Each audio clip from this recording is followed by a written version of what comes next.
This is Eagle Al, and today we're going to talk about McWilliams possibly being in the race to be CB2. Also, Darius Cooper had another dominant day, and Sidney Brown, as bad as the secondary was, he stood out the best. But let's get straight into it. All right, man. Usually, I go over every single camp note, but the practice was so short. So I'm gonna just get into the meat and potatoes of this thing. But the injury report, the main person I want to talk about is AJ Brown. AJ Brown missed a lot of practice. And this is what Mike Garafolo had to say about AJ Brown. In the team that they practiced against, the Browns, that is, A.J. Brown, quote, working through some things. That's how Nick Sirianni phrased it when he was asked why Brown, who had a hamstring injury, then he was out of practice or in practice again, and then out the last couple of days, asked if he had a setback. Now he's working through some things. And Sirianni doesn't go into great detail when it comes to injuries, so I wouldn't get too worked up about this, the fact that he wouldn't answer it directly. I don't sense any great concern. I just sense that it's a guy that they want to make sure that they have right heading into the season. He's got 3 weeks. You just said it, Tom, earlier in the show. He's got 3 weeks to get right. I saw him when I was at the practice. He was moving around on the sideline and certainly engaged. So A.J. Brown back to work at some point in the near future feels like the hope for the Eagles at this point. So let's not worry. I'm starting to hear it like, oh, AJ is missing a lot of practice. What's going on? Well, the word around the Philadelphia Eagles organization, general, AJ Brown will be fine. I think he'll be ready week 1. I know he dealt with a hamstring last year, the beginning of the year. And, again, AJ will be perfectly fine. I know Jordan Mailata said he's dealing with something, but he still practiced. Lane Johnson missed practice, but was more rest. Saquon, rest. Like, we wasn't at full strength. So when you hear the reports, oh, Eagles got dominated. No Lane, no AJ, no Saquon. We just gave it a go. And I ain't gonna lie. Let's start with the offensive side of the ball. Devontae Smith got shut down by Denzel Ward. Denzel Ward did a hell of a job against Devontae Smith. I gotta give credit when credit is due. He was smothered. He was smothered. We know Dotson really couldn't get going either. Again, just overall bad day. I know Will Shipley, I can't lie, he had a good day. A.J. Dillon, our backup running backs, definitely had a good day. Mailata got worked by Myles Garrett. But I know that's when eventually it came up, like, oh, Mailata's dealing with something, and then the other side got worked, like our offensive line got worked. All that pressure on Jalen Hurts caused some bad throws. I didn't see he threw any picks, but we just couldn't get in the end zone. We could not touch the end zone. So I got to give credit when credit is due. The Browns did a good job, but I will say this once again. The Eagles was not at full strength. We know how we get when we lose Lane Johnson. Forget A.J. Brown. When Lane Johnson is not practicing, not playing, the offense is just totally different. Look up the stats. We are a losing team without Lane Johnson. Then you add A.J. to that. Then you add Saquon to that. It's like the Browns should win. And I heard the Browns came in with more energy. They use us more as the measuring stick to see where they're at. So, Eagles played their like cool.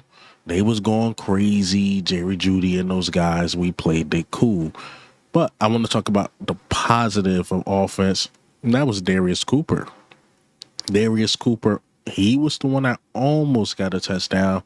He got stopped at the 1. He continues to shine. He was, doing this thing against like the Denzel Wards, the Greg Newsome, and those guys. Like, he looked like a legit guy. Not only that, he's damn near locked. He's getting more play with the ones. Plus, he's starting to do the kick return thing as well. So we trying to find any way to get him on this team. And we know when you're usually like the 4th, 5th receiver, we need you to do special teams. So he's starting to be that kick returner guy. He was the first thing, he was next to Avery Williams on the kick return. So Darius Cooper, man, it looked like he's going to find a way on this team. And as I say, he is stacking days. So give us another good preseason. Might as well lock him in. You might as well lock him in. So shout out to Darius Cooper. So let's talk about the defensive side of the ball. Let's start with the cornerback since I mentioned Matt McWilliams. Matt McWilliams is now in the running for CB2 outside. So now he's basically been permanently removed from the slot because I know he was trying him in the slot, which he was doing a good job. But the outside corner has been so lackluster. We're starting to add competition. We heard Eli Ritz's name come up. Now you're starting to hear Matt McWilliams' name come up. I mean, the outside corners, even including Quinyon Mitchell, was bad. I mean, Jerry Jeudy got the best of Quinyon, beat him like on some a slant route. I could be wrong. I know Quinyon got beat. Keely Ringo was not great. Adoree Jackson had the worst day. He had one of his best days the other day, but he had the worst day. I haven't heard too much about the backup cornerbacks, to be honest, but the ones that's quote-unquote starters weren't good. Now let's talk about a little positive. The linebacker group looked good. I would say this, Jahad Campbell coming in on blitzes was phenomenal. With Trotter Jr., once again, he is making it tough for Jahad Campbell because Trotter Jr. decided to have one of his best practice. He was diagnosing the run a lot, diagnosing the pass a lot.